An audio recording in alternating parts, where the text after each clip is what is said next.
Welcome back to the collector's edition of the 2010 Barrett Jackson Scottsdale auction coverage. Many great collections include some great customs, and Tammy Allen's is no exception. Let's take a look at Tammy's purchase of Don Tognotti's Amber Award-winning King T Custom Roadster. Joining us now is Mark Fields, President for the Americas Ford Motor Company. Welcome, Mark. Good to see you. Thanks for having me. Got the greatest seat in the house here. You've got that right.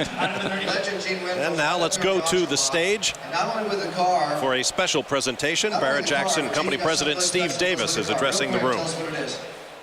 I originally built this for Don Tognotti in 1963, and it won the America's Most Beautiful Roadster in 1964.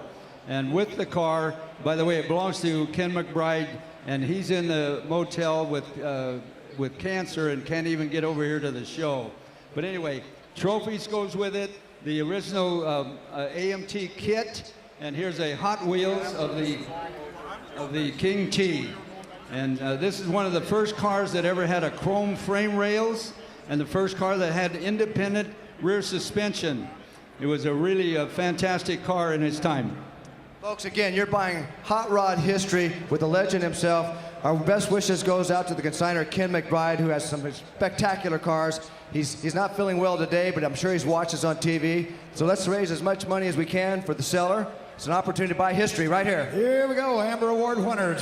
Not only did Gene Winfield paint this car in wild lavender in 1963, when the owner decided it needed to be repainted, he flew Winfield up to Seattle in 2007 to redo the car.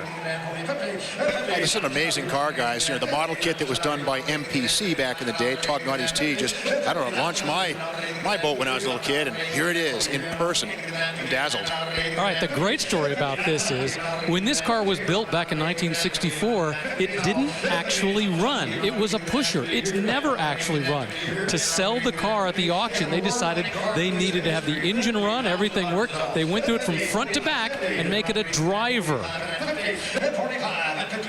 Let's look underneath our Wheaties fuel chassis cam at the 1964 Amber Award winner as America's Most Beautiful Roadster. Wow. Mark, yesterday I described this car as the Model T Henry Ford never dreamed of. Wow, that's a piece of jewelry. That is spectacular. You know, I've heard different things over the years about how manufacturers feel about their products being heavily customized. What's Ford's attitude? Well, you know, from our standpoint, first and foremost, it's very important. Whatever product comes out of our plants, it's got to have the best quality. And the team has done a really good job over the last number of years. But, you know, it's all up to what the customer wants to do. So we actually engineer our cars so that not only do we provide a lot of accessories, but we make it easy for third parties to accessorize and come out with products. You go to SEMA, and you can see that in spades. I mean, with the accessories for Ford vehicles is probably there's the most selection of any manufacturers. So, you know, we make it easy for folks to add accessories and accessorize the products. You know, one of the things I love about this hot rod on the stage is that it still looks the way it did in 1964. Sometimes as time goes on, people begin to change and modify hot rods. This one is a piece of history, and they have the good sense to leave it that way so it can move on and stay that way. One of the most historical hot rods of all time. We're blessed to have it here. Ken's sitting there, I'm sure, on his bed watching this thing from home. Someone, was probably Robert Parker, who gave me a statistic at a recent Barrett Jackson that said that the Ford Mustang is the most modified car of all time. There are more modified and customized Mustangs running around on the streets than any other automobile ever. Yeah, of course, Robert's the answer man, so of course he's right. But, you know, it's also when I meet people all over the country and I say I work for Ford, I always get a story around, you know, my first car was a Mustang, or I helped my dad work on his Mustang.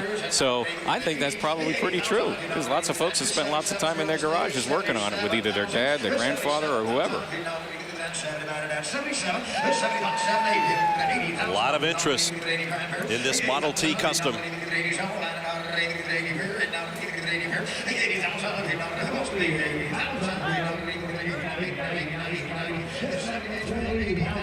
$78,000, $80,000.